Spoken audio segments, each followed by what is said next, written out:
September the 13th, 1848, near Cavendish, Vermont.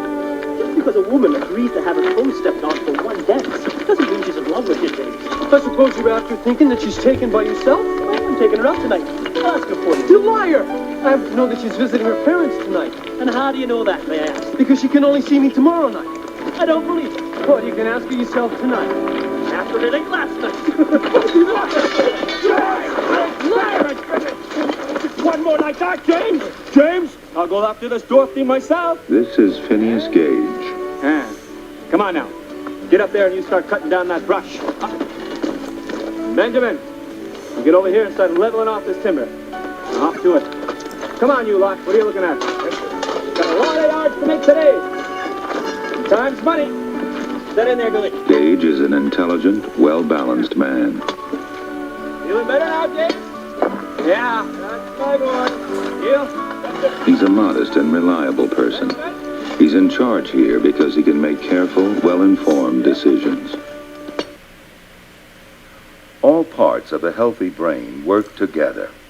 The red emotional limbic system passes on its messages to the blue intellectual frontal cortex, the part of the brain which assigns priorities to the messages. Everything ready, Billy? Yep. Good. Give it lots of sun, Billy boy. Lots of sun. Okay. Give it lots of sun. I need him, Jeremy! That's if you want to be working here tomorrow. Normally, the two brain systems keep thought and emotion in equilibrium. James? James? Yeah. Good.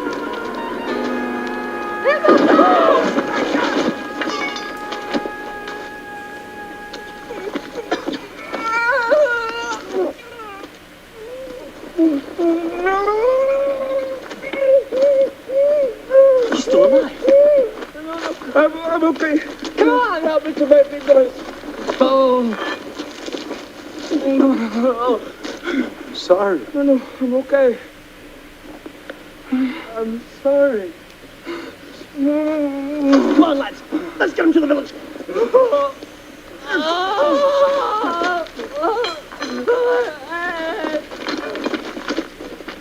Almost a century and a half after Gage's accident, we can guess that his limbic system, frontal cortex, and the connections between the two were damaged by the passage of the tamping iron through his brain. The limbic system is now free to fire emotional messages without the restraint exercised by the frontal cortex.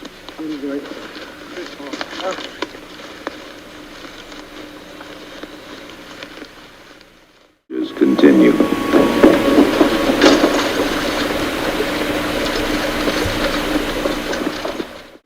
You can make it, man. Here, take this. It'll help you feel better. Sometimes just believing in a cure is enough to dampen pain. Water has no pain-killing properties, but it may have given Phineas Gage some relief. Hurry, doctor. It's bad. I'm coming. The young Edward Williams, a former railroad man himself, was the first doctor summoned. Can you walk? Yes. Let us through. The man's hurt. Tapping iron went right through his head. Science's great interest in Phineas Gage was in how the severing of his frontal cortex from his limbic system completely changed his behavior and character. Come on, Phineas. Let us take you up to bed. Oh, no. Leave me alone. I just want to stay outside. Phineas, you'll be better inside. I'm staying right here!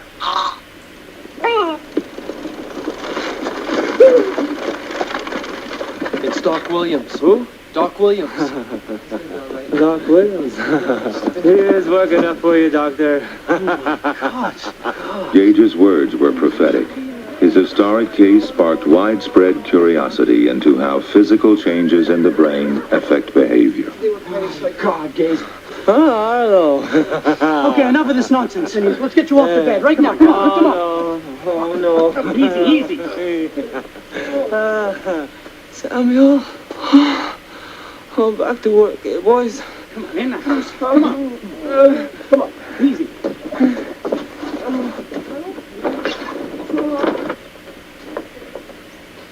I think I've got the last piece of bones. Why don't you see if there's anything else down there?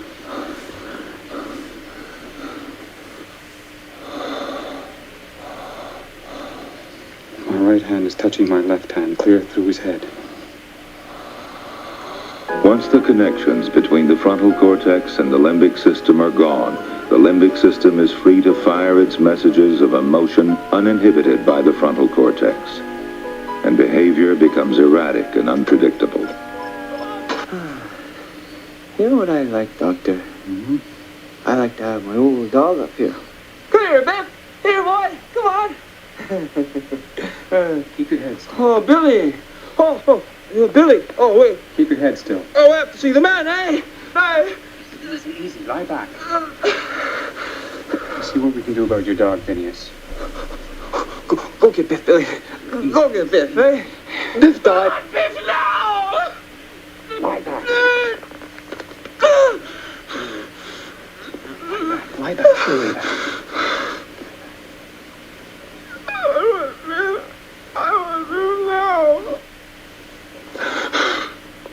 I'm going to sleep.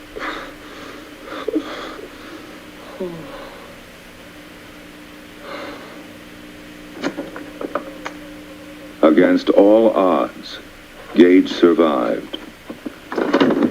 Physically.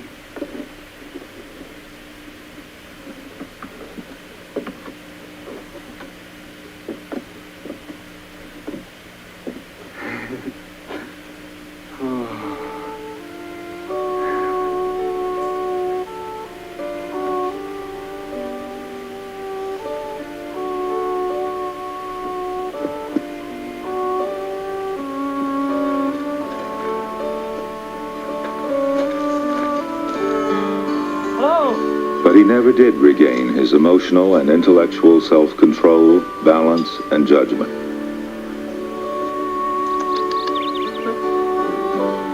His ability to communicate with other human beings decreased, but he developed a special affinity for animals.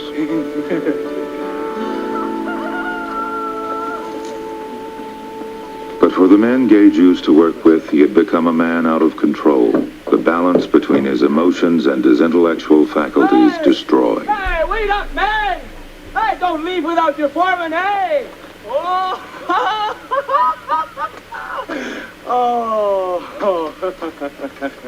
Oh. We got a new foreman. What? Who? I'm the foreman now. You? Benjamin. Oh, you can't take care of yourself, Benjamin, let alone a whole group of men, hey!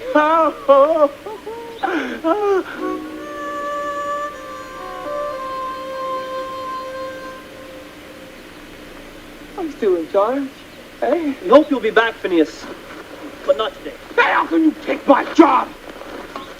Phineas Gage, I'm a better man than you, any day! The best foreman! We'll come by later, Phineas. I'm the best. I'm the best. No! Not that way! We're still at the cutting! The work's over there, and the explosion! Explosion. Oh. It was not the man, but was Gage. He's like an animal now. An animal's emotions in a man's body. Gage died 12 years later, still unbalanced. At the Warren Museum at Harvard University, the tamping rod and Gage's skull are preserved, a monument to research into how physical changes in the brain affect behavior. Utilizing the most modern tools of brain science investigation, Doctors Hannah and Antonio Damasio at the University of Iowa Neurology Laboratory have studied Phineas Gage's skull and the tamping rod. They have been able to anatomically determine which areas of his brain were the most seriously damaged. Their investigation has revealed major damage to both prefrontal cortical areas, more extensively on the left side. This region is reciprocally connected with the subcortical nuclei involved with emotional processing in the amygdala and hypothalamus. When the prefrontal region is damaged in this way, an individual may not be able to control emotions that originate in the subcortical structures. This was profoundly evident in Phineas Gage.